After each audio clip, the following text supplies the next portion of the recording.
Hello, everyone. Welcome back to Seaweed Brain, a Percy Jackson podcast. Today, we are still talking about The Wrath of the Triple Goddess. We're going to be talking about chapters 22 through 24 today. We have a brand new special guest. We have Transfiguration.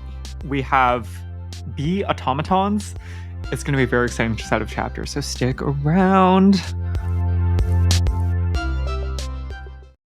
Welcome back to Seaweed Brain, everyone. I'm Erica, joined as always by my co-host Carter. Hello, Carter. Hi, everyone. And today we do have a brand new special guest, which is super exciting. Brand new to you guys, but not brand new to us. Longtime friend of the pod, Talia Brown. Hi, Talia. Hi, I'm excited to be here.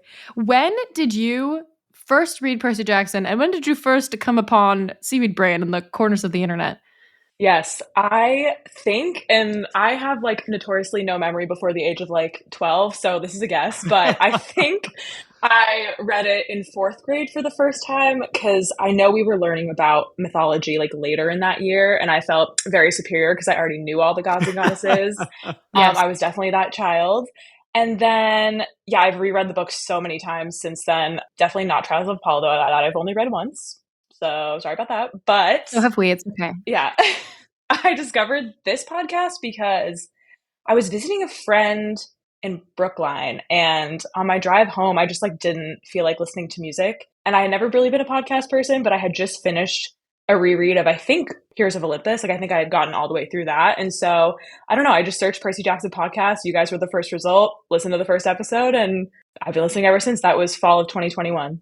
Wow. That's pretty early. Yeah, that's like about a year into us doing this. I feel like that's early enough that people will be wondering if we engaged in payola to be at the top of the whatever podcast platform search recommendations. I'm confused by that result. Spotify. We did not engage in payola, but imagine if we did. Ha ha ha. Yeah, I don't know. You guys just popped up. Although there are a lot of Percy Jackson podcasts, there's still not like hundreds of Percy Jackson podcasts. Yeah. Like if you look up Percy Jackson and then you click podcast, there's only going to be like 20 max that show up on like Spotify. That's a good Maybe point. more now. I haven't looked in a while. Yeah, and I know I said I'm a chronic rereader. I am also a re-listener. So sometimes if I'm like, I don't know, like I moved home last year, when I was packing, I would just like listen to early episodes of this podcast because I was like, I haven't listened to season 1, episode 1 in a long time. I don't remember what you said. Again, bad memory. So also, I think we have to ask, are you a pet owner? I am. I have a dog. He was in here, as you saw, and then he left me because he's not the most affectionate, but he is a golden retriever duck toller mix. He's 9. His name is Chase. He's now approaching the door again, but I'm going to ignore him because I'll get up too many times. Right. You heard that here, folks. Real, authentic, real life, older dog ownership experience being brought to the table for today. Even this is a more polecat centric episode. That's okay. We also keep forgetting to ask, this is one of my favorite questions to ask our new guests.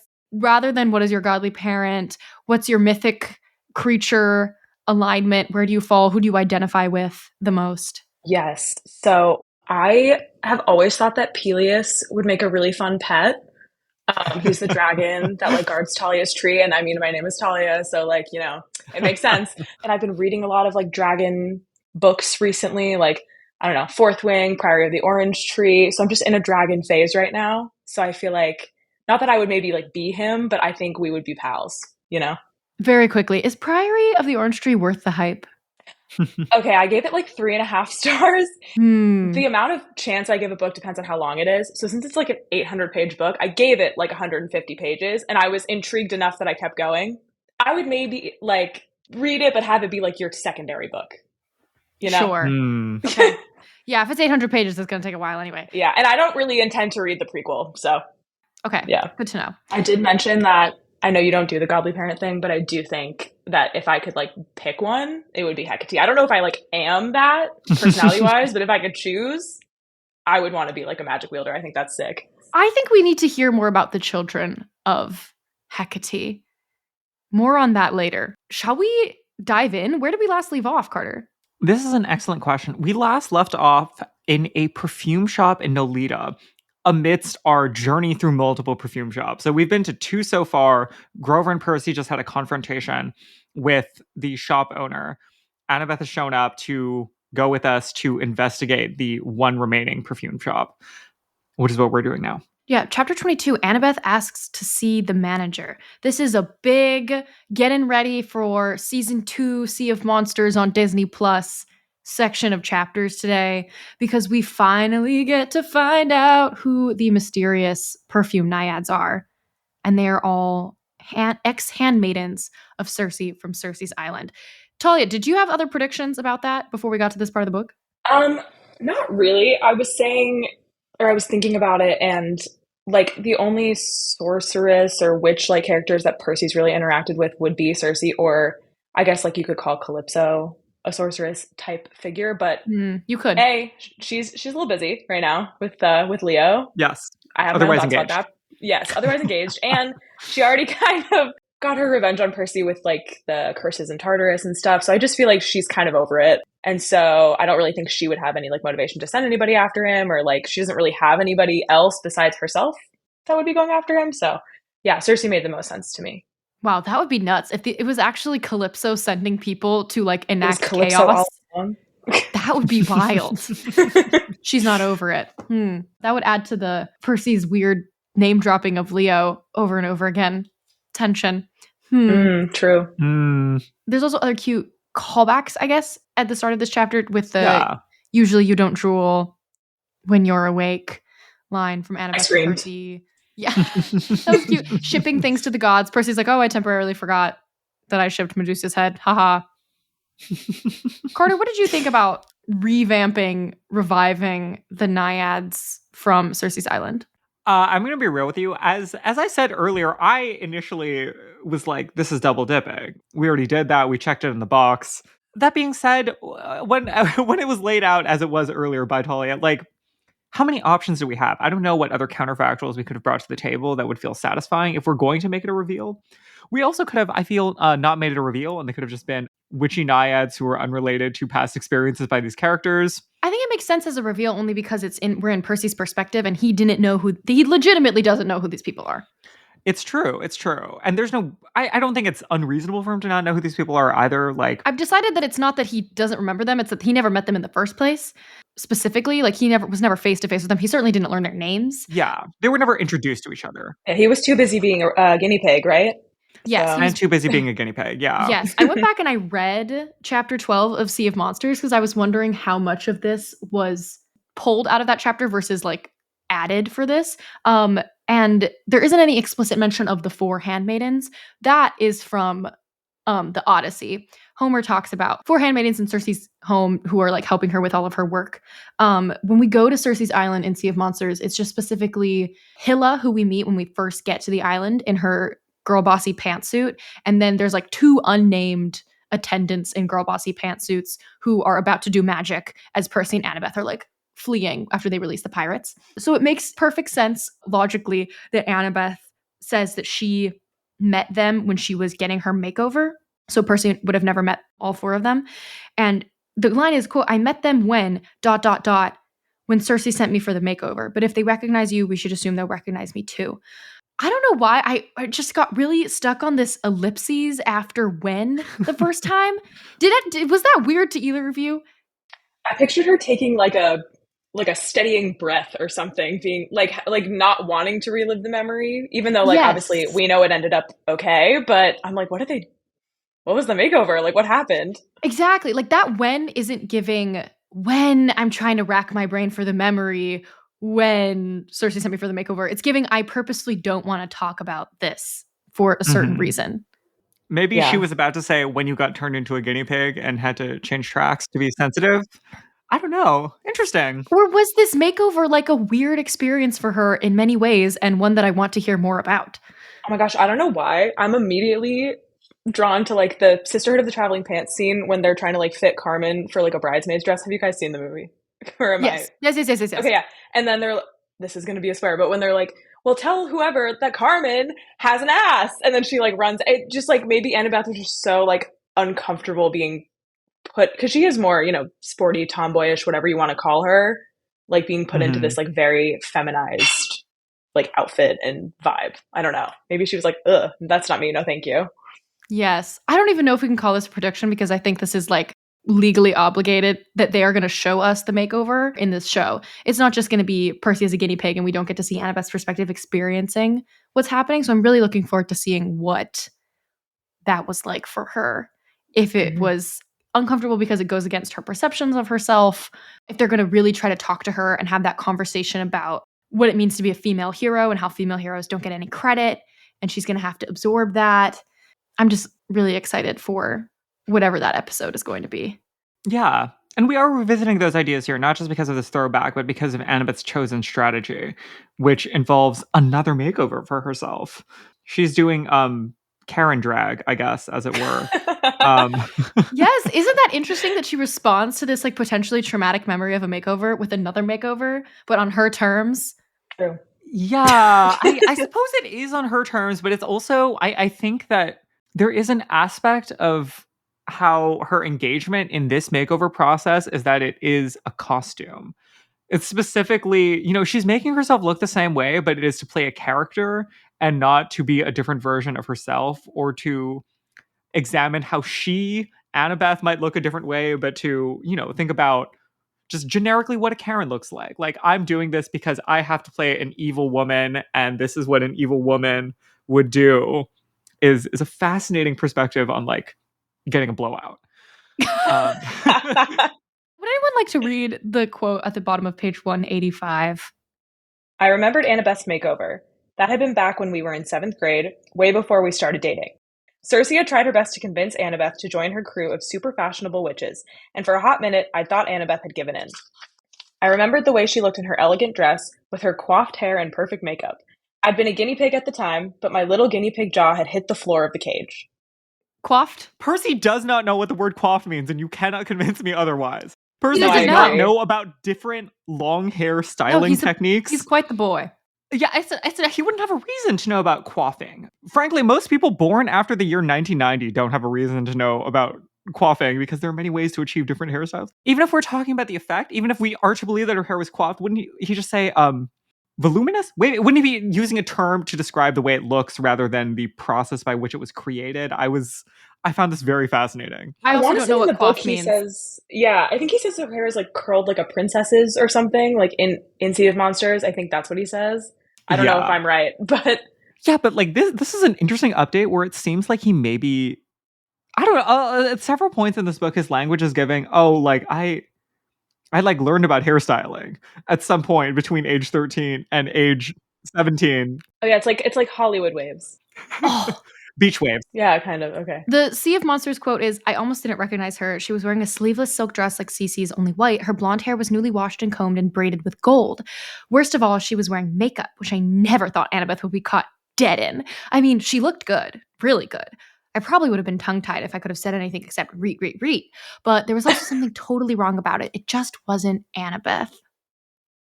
I did just Google what coiffed means also. It just means to style or arrange someone's hair in an elaborate way. I think that's true. I do feel like a lot of people use it to refer to a specific set of styling that involves like the creation of volume in a hairstyle through the use of heat. I think Percy could have learned the word coif from Grover. And you're valid for that. Yeah, perhaps. I feel like this reevaluation and the comparison between the two descriptions of how he actually reacted at the time versus how he's reacting retrospectively is very interesting. Yeah, isn't that? He isn't doing that thing of like he's no longer interested in trying to impose a moral value on the makeover, Yes. and now is just saying she looked good. Yeah, which like the original books, obviously Percy is younger, and I'm not saying that he isn't like messy in the Sea of Monsters and messy in the Titan's Curse, but there was so much more work that he had to do as the narrator to help us understand what was going on because we couldn't get Annabeth's perspective on being uncomfortable, that like he doesn't need to revisit the fact that she was uncomfortable right now because we're about to see her be uncomfortable in the TV show. Yeah, that's true. I'm really excited for her to struggle with her own outward display of femininity. It's going to be emotional, I think. Oh, for sure. Anyway, she's in her Karen drag. So yeah, the concept is that we're going to sneak in by having everyone dress up Like, Annabeth is going to look like a wealthy Roman lady, and Percy and Grover are going to dress up like her servants, attendants. They're also going to be wearing different types of ancient antiquity drag. I was scandalized by this. Was anyone who else clutched their pearls a bit reading the section where Percy describes dressing in a loincloth? I clutched my pearls. Yeah, he was like, I was basically walking around Manhattan in my underwear. I was like, oh, interesting. I was like, young man, are you sure? I was more like, he's gonna be cold. No, It's yeah, me October. too. Yeah. I mean, well, okay. maybe not this year. It's maybe like, not anymore. Yeah, not anymore. Rip. It's actually gonna be sweltering under the heat of the forest fires. Yeah, literally. We laugh because it hurts, not because it's funny. Yeah. He does describe being cold because, this book was written before there were multiple fires in New York in the month of October from droughts. I was scandalized. And apparently so was Grover. Grover is scandalized. This reaction made it okay And for upset me because and offended. can I say, like, is it inappropriate for me to say that I've been Grover at some points in my life? Like, I've had this exact reaction to people.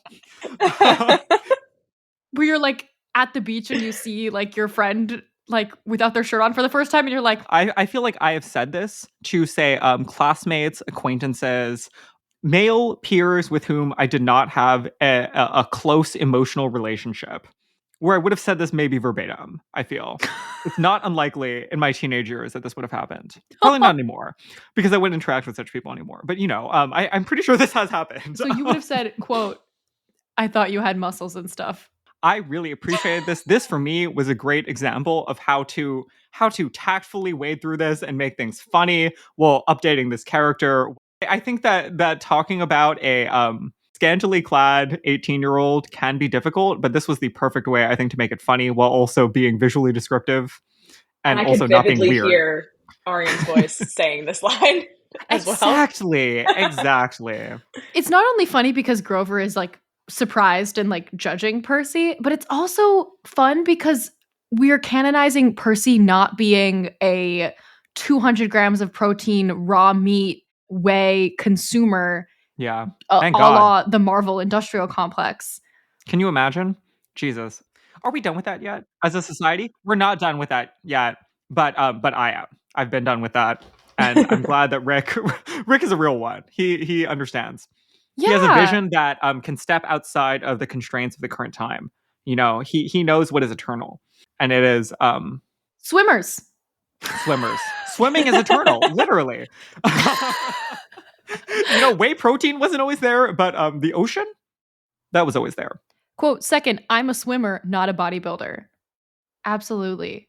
Help the youths reframe what it means to look like a hero. Yeah. Help them do that and capture a specific moment in time for Grover, because I truly believe in my heart that Grover is really funny for this, and in 4 years he will be in a different place. Like he won't be so Marvel pilled. Yeah. And I like that journey for him. Exactly. Yeah. Also, speaking of Marvel pilled, the multiverse mentions on page 186, that was really exciting. I really enjoyed that the first time and the second time I read this chapter. Quote, can I be Spider-Man, I asked. Can I be Spider-Goat, Grover asked. We could do a multiverse thing. No spiders, Annabeth shuddered. I think Rick is listening to your podcast. What we do know is that the Riordans love Miles Morales. As they should. I just made a comment about Rick leaving our current time frame. And this is an instance where he needs to not leave, subsume, be in our current time frame, and write the multiverse books. There's a line here where Percy talks about trying to discourage people from looking at Annabeth while she is in her getup, which is interesting. I do think that this is a thread that we're going to be pulling on throughout these chapters, where he seems to be a little worried about harm befalling Annabeth in a way that is perhaps disproportionate to what she can handle herself and to what she's worried about. Do we disagree? Do we agree? Does anyone have thoughts about this? Quote, the only one who got any stares was Annabeth, and the people checking her out were lucky I didn't poke them with my fake trident. Part of me is like, he's just trying to be funny. Yeah, I think it's jokey. I do feel like it is a little much, even though it's jokey, but in a way that I can understand. Yeah, because he didn't act on it. Like, this is like he's writing it for us so we can like chuckle at it, I guess. I actually thought, on the other hand, that he should have poked them all with his fake trident. I know, that's the thing. I am of both minds about this. He's 17. That's his 17-year-old girlfriend. Poke them. Poke them. It's true. Poke them with your real trident. Like, people in the streets of New York Stab are 'em. also, not all allies, not all friends. True. So they arrive to Scents Forever, the next perfume shop, in costume. We don't see Gail, but Annabeth does come in hot with the Karen play acting. She immediately demands to speak to the manager, as was alluded to in the chapter title. But it is all to anticipate the fact that these people are going to immediately recognize her, and we have to. She's going to attempt to bully the twin owners of this establishment into revealing Gail. As they're walking around, they see a bunch of boxes with the label that says Gail by Scents Forever. And Grover freaks out and says, "They decanted our polecat. We're dead." That's probably my favorite line in the entire book. I don't think he knows what decanting is. That's what I was gonna say. No, I think he does. That Grover would know the word decanted, but not really know what it means. I think it's well characterizing. And it's Grover. just being an absolute drama queen in the middle of this, like, we're trying to play it cool, and he's just crying out histrionics. loud, wailing, falling to his knees. So Annabeth literally has to say, "Stay calm." Yeah. And now it's going to be time to bully these twin owners after a break. Okay, we're back. Again, going back to the Sea of Monsters text, I appreciated that Percy observed the two sisters in, quote, matching black pantsuits, because that is theoretically what they would have been wearing on Cersei's Island as well. I think it's referred to as business suits, what the attendants are wearing on Cersei's Island, but that was a nice through line. I loved that. Percy with slightly updated knowledge about, textiles and hair again. Interesting. What's he been up to? Watching What Not to Wear. He's just been shadowing Annabeth's design classes or something. Maybe he put in a few hours at beauty school when he was trying to decide what career path would be best for him. You never know. Never know. Chapter 23, we find the lair of evil perfume. This entire chapter felt like another Sea of Monsters, Cersei's Island callback because of the fact that they're trying to keep Percy quiet so that he doesn't get recognized. He is just silent this whole time watching Annabeth do her Karening out act and kind of being helpless, but enjoying observing her being so smart and navigating the situation, even though he's not a guinea pig. He's just in a helmet. Yeah. What I found the most interesting about this section is that we're building out a little bit more the lore of Hecate's School of Magic, where we find out that both of these twin perfumery owners, Phaedra and Daedra, once they were refugees from Cersei's Island coming to New York, they tried to attend the magic school. They went to Hecate first, and they got turned away. Percy is imagining that it's the doorbell yelling some nonsense at them, but there are a lot of details missing there, other than the fact that they both have the same timeline that we got out of the library, which is that Hecate hasn't had a new trainee in over 100 years. And which Annabeth is playing into. This is the way that she tries to establish her specialness, is that she got admitted by Cersei because she's smarter than them, which seems to be working on them for a while. It kind of makes me wonder, did the other sisters go? Did Rhaena and Hilla go and try to who knows about the school? Who else in history has tried to go or has gone or has been rejected? Honestly, I would take a book about that.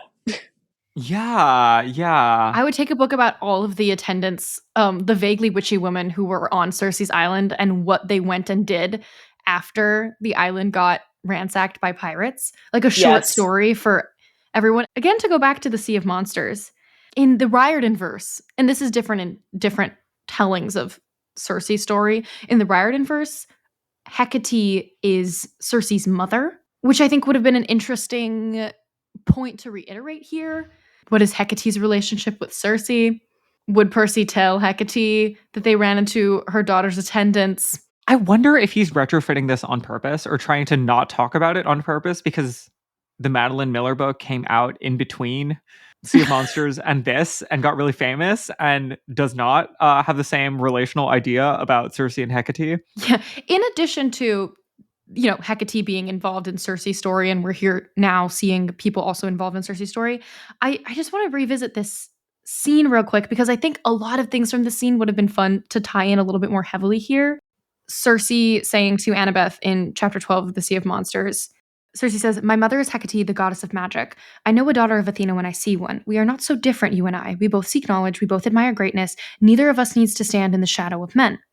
I don't understand. Passage about Percy as a guinea pig. Stay with me, Cece was telling Annabeth. Study with me. You can join our staff, become a sorceress, learn to bend others to your will. You will become immortal. But you are too intelligent, my dear, Cece said. You know better than to trust that silly camp for heroes. How many great female half-blood heroes can you name? Atalanta? Amelia Earhart? Bah! Men get all the glory. Cece closed her fist and extinguished the magic flame. The only way to power for women is sorcery. Medea, Calypso, now there were powerful women. And me, of course, the greatest of all. You, Cece, Cersei. Yes, my dear.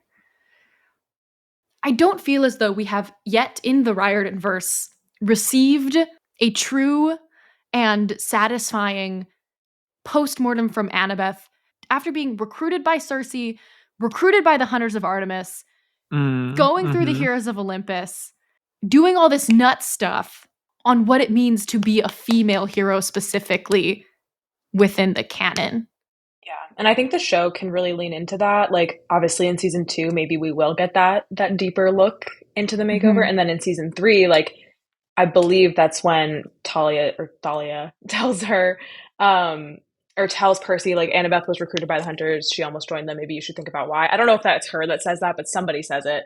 And I feel like they could flash back to it or refer to that in some way. Yeah. I want to see the seed be planted in season 2 of the TV show, questioning like how much credit can you really ever receive and what kind of greatness can you really achieve as like a young girl in this world of male Greek heroes. But I don't want it to be like fully answered yet. Like I don't want her to have like a full girl bossery monologue on Cersei's Island. You know what I mean? Because I think that she still needs to have all of that unsureness ruminating in her when she gets the Hunters of Artemis pamphlet. Yeah. We don't see her interact with the Amazons all that much, do we? No, right? Because that's Hazel. No. Mostly. Not Yeah. as a group. Yeah. Because that would be an interesting, like, another facet of like what it is to be a female hero in this universe. Like, it's maybe one day we'll get that, but yeah, it's interesting that she sort of doesn't really ever have the chance to kind of see them or join them. Yeah. I'm a little worried that she's going to achieve too much self-actualization and have too much of a girl boss monologue on Cersei's Island that isn't going to leave room for her to still be wondering. Mm-hmm. Yeah. And I guess you could argue that like we are in a different place when it comes to girlhood now than we were when the Sea of Monsters book first came out, but I still think this is a relevant enough journey to young girls that we need to see her in the muck with it.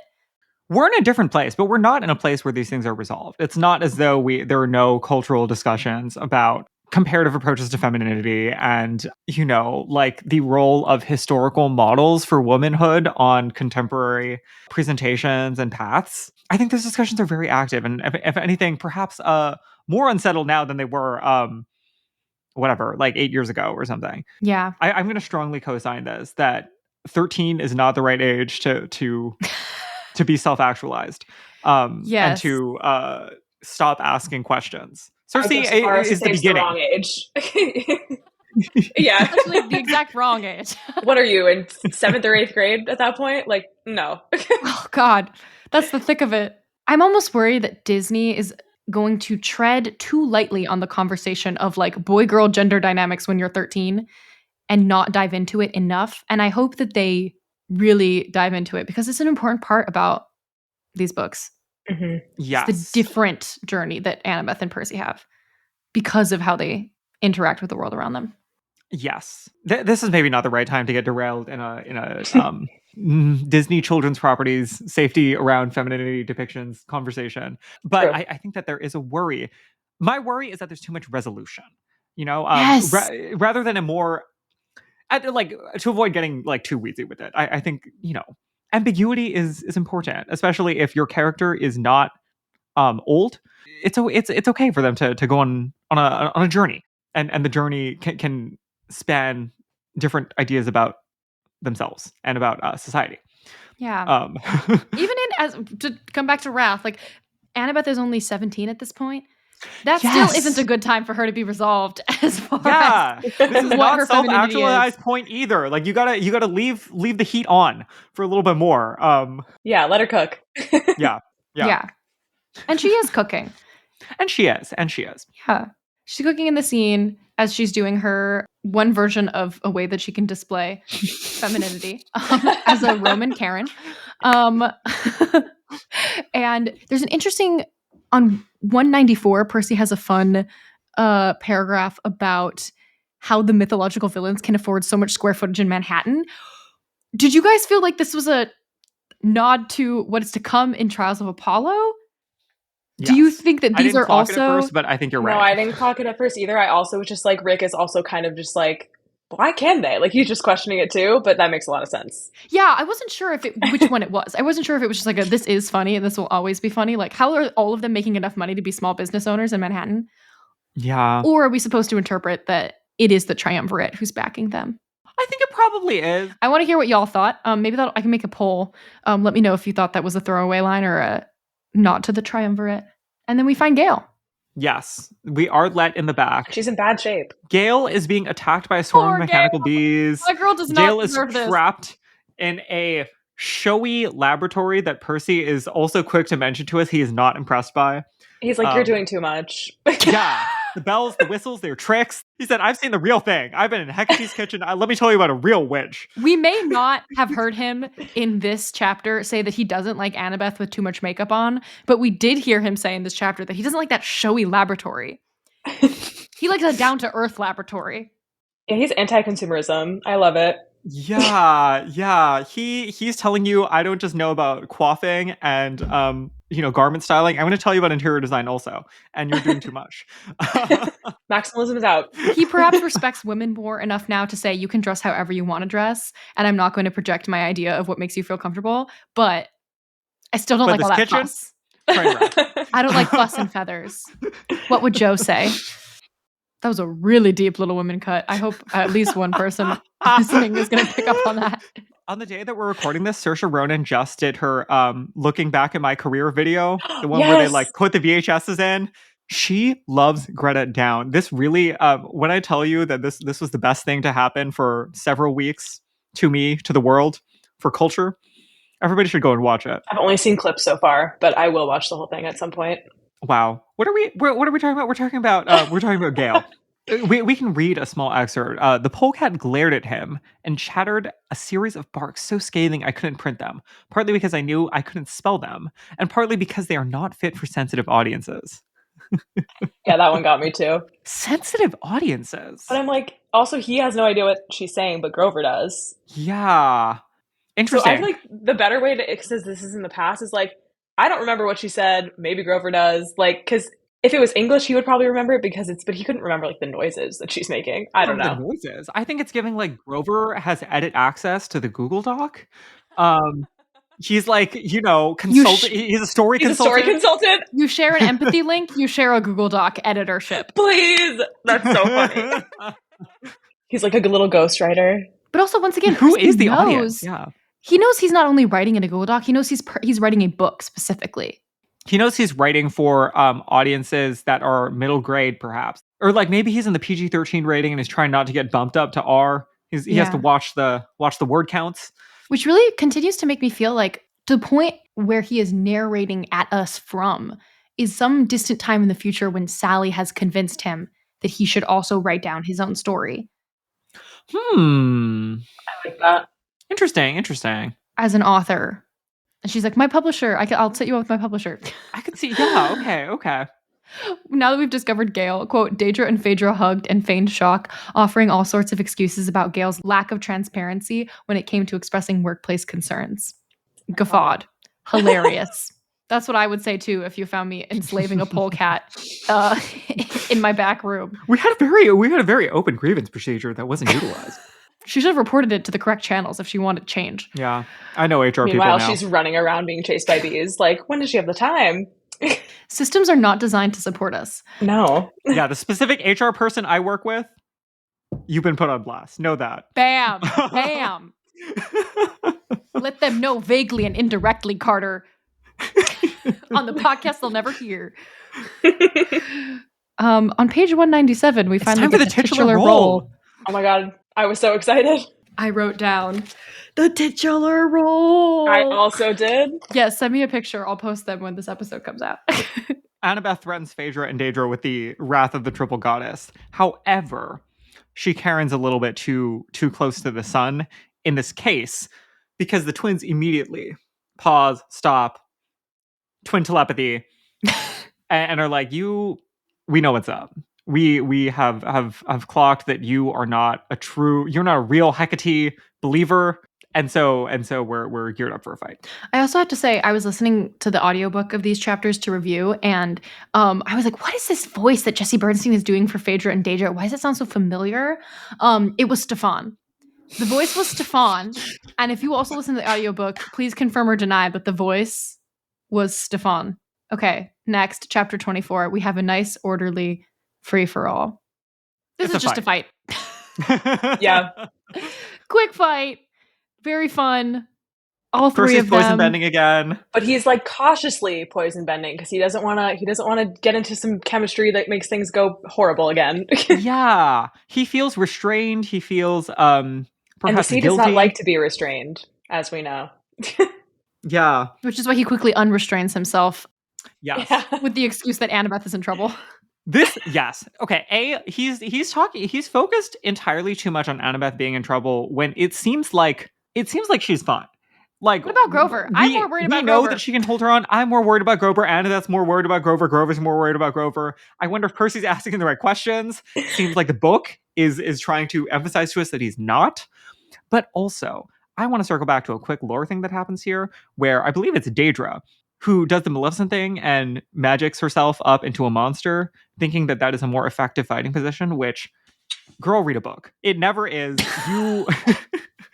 This is the trope that I want to see die so badly, which is that a witch is better than a monster, period, full stop, all of the time. Like, don't give away your opposable thumbs. You need to be able to throw additional potions depending on how the rest of this fight goes. I will say, though, when it comes to magic users in combat, it's hard. If you're a witch or something like that, you're not in armor. If you're a wizard, you have very low HP naturally, and you have a low armor class. So you have to magic yourself into something that is harder to hit. I don't do all that. I'm not, you're not speaking a magic system that appeals to me. So I'm going to pretend that you crap poopy about D&D. That's not me, my bag personally. I'm envisioning a Once Upon a Time model where once you have a certain quotient of magic, you can get stabbed by a sword and not care, not bat an eye, not be bothered. This never works out for them. I've never seen a witch, like, even if you want to, like, even if you're worried about getting hit, something else. Let's try invisibility. Let's try levitation, maybe magic armor. I just feel like you Mage need shield. You can't don't do something that's going to prevent you from doing more magic in the future, is my opinion. You think Percy can't kill like a 7-foot tall bear? That's not the right bet. I see what you're saying. Yeah. But okay, the lore implication here is that when Percy's fighting this monster, like, she turns into this bear thing, he cuts off an arm and she just turns back into herself, missing a hand. Did anyone else find this fascinating? I kept thinking about this. This is saying that she's not a monster. And like, I feel like we've seen water spirits and nature spirits die before. And like, whenever they get impaled by something, they just turn back into nature, right? So like, they're not turning into water. They're not turning into dust. It's as though it's like a regular human being cut by a regular sword. I found this fascinating. Interesting. Yeah, I didn't think about that. Yeah. Maybe No, when I saw that in the outline, I was like, oh, yeah, that is a really good point. But then he also, like, I'm just looking back at the pages. He said, like, the whole, I'd have to slice her to dust. Maybe I could justify it. It's easier to, swing a sword at a minotaur than a woman. And I'm like, okay, but so, like, then what level of monster is she? Yeah, no, I feel like the thing that would have made the most sense is for her to dissolve into water. But she doesn't. Maybe it's because she was the bear. Wow. Maybe it was the bear. This reopens all the metaphysical questions, I feel. Yeah, maybe the bearhood protected her. Maybe the dust and the water is some sort, like, maybe it's like a mist metaphor or something that we haven't been fully aware of, and that there's multiple layers going on. Or cutting off your hand isn't fatal enough a wound to cause you to maybe. transfigure? Yeah, maybe. I don't know. I just loved, this is like, it's related, but it's not related to that question. When he goes, I really needed to stop manifesting my worst life. I was like, that is Gen Z. That is my generation that said that. I should put the book down for a second. When I read that, not because I disrespect it, not because it doesn't belong there, but because some things just stun you. They take you aback, and you have to be like, oh, wow. It's an expectation thing. It's not a normative thing. Like, had this been written, 8 years ago or whatever, it would have been like, I really needed to stop jinxing myself or something like that. But he upped it with the times, and it made me laugh. The thing that really made me laugh about this whole combat chapter was that you would think after the past few years of epic world saving that Percy has been doing, that like some random naiads would be more scared of him. But they're not. They're fully confident that this guy who like first raised Gaia and then defeated Gaia, that they can kill him.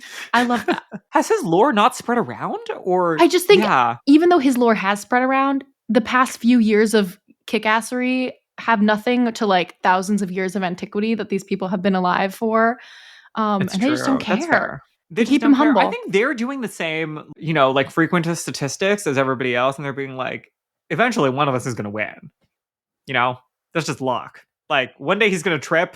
One day he's going to be a little distracted. He might roll his ankle, Or get his ankle stuck in whatever that orange potion was. Yeah, magically potion glued to the floor so that he has to injure it. Yeah, we end at this part of the battle with Phaedra throwing another potion and yelling, "Beast breath!"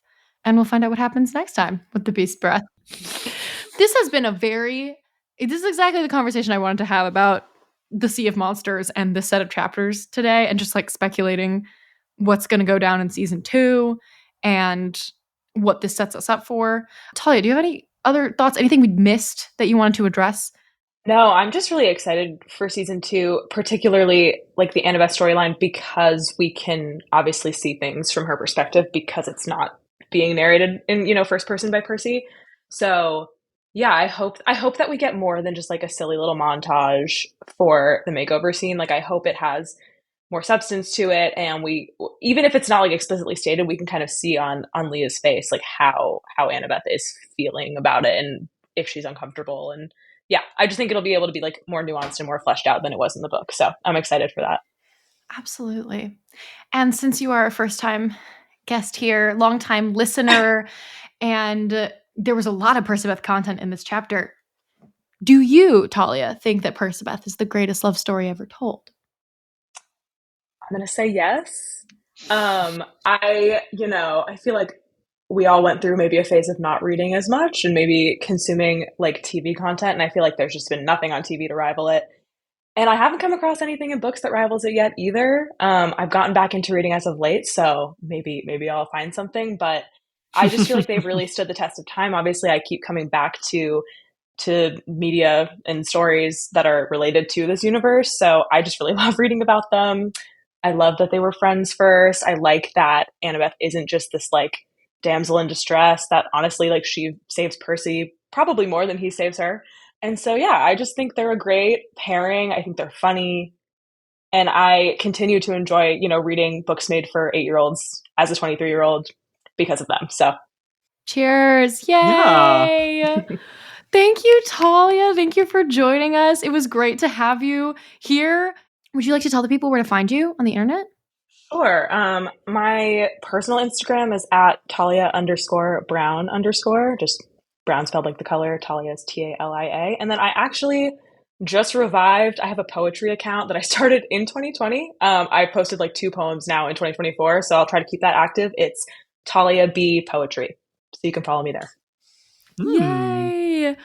All right. Everyone, let us know what you want to see on Circe's Island coming up. Let us know if you think we're laying the foundation for the Trials of Apollo retroactively. And we'll see you guys next time to talk about Beast Breath. Bye all.